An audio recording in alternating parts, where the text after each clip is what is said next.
let's talk about the men's 400-meter hurdles, which is a good race. I mean, it's not the race because we don't have Rai Benjamin in there, but it's a good race because you're still getting number 1 and number 3 all time in Warholm and Alessandro Santos of Brazil. Warholm's post Olympics, he just ran that flat 400, and that was it. So I have no idea what type of form he's in. I've only ever seen him go all out. Dos Santos has run and won a couple 400-meter hurdle races since the Olympics, but none of them have approached his PB, which makes sense because he's not racing with the all-time greats here. So I don't know what to expect. I would be surprised if Warholm ran slower than 47.5, but I just don't know what type of form he's in this type of season at this point in the season. And I'd also be surprised if Warholm lost, even though Dos Santos is obviously very good. I am predicting boring chalk. By that I mean chalk is in. Kartsen Warholm's going to win. Alison Dos Santos is going to get second. And it's going to be boring because we have been spoiled with the way Warholm has impressed us on the track every time he's out there, outside of the most recent 400 he ran. And that we're going to see a 46.98 and be like, okay. Even though 46.98 is pretty damn good, he's just going to make a high 46 kind of feel boring. And that's what he's going to take to win, I think, this race. And so that's what I think he'll do. Yeah. I think he'll just run 46 high, win it. I'm going with the 46.98 for the win. And we'll just be like, hey, the reaction is going to be, man, what would have happened if Rai Benjamin was there? It's going to be all of our thoughts. And we're just waiting for round, 4 or 5 of Benjamin versus Warholm. And this time they get to face each other on Benjamin's home turf in America, which will be in Eugene. So, yeah. You look at Dos Santos and you think 46.72. He's still racing 400-meter hurdles post-Olympics. Maybe this is his chance to spring an upset.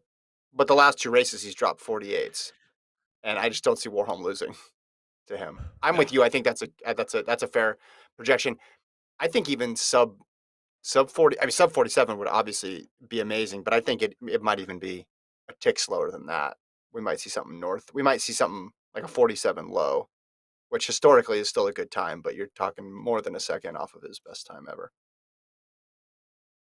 I mean, Warholm's earned the right to kind of jog his victories now after his 45 at the Olympics. Show up, jog, get the victory, get ready for 2022. Yeah. Yeah. I think, it's cool that he's racing. He said in the pre-race press conference, you feel good, but you feel empty too on achieving his goals. Very honest there from Kartsen Warholm. And he has to be, I know you always do that thing where they're like, well, what do they have left to motivate them?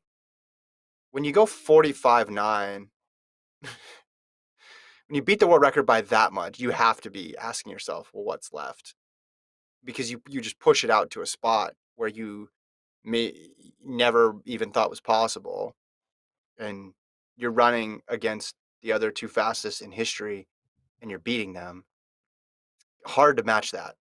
It's hard to see a scenario again, say for outside of a world championships or Olympics, where he can create that sort of environment necessary to run that fast. That's what it feels like. Warholm's quote, you feel good, but you feel empty too. That's how I feel whenever I eat sushi, because I'm always like, ooh, it tastes good, but it's not filling. It's just not enough meat in the sushi for me to justify it as a meal for dinner. So you feel good, but you feel empty too. That's accurate.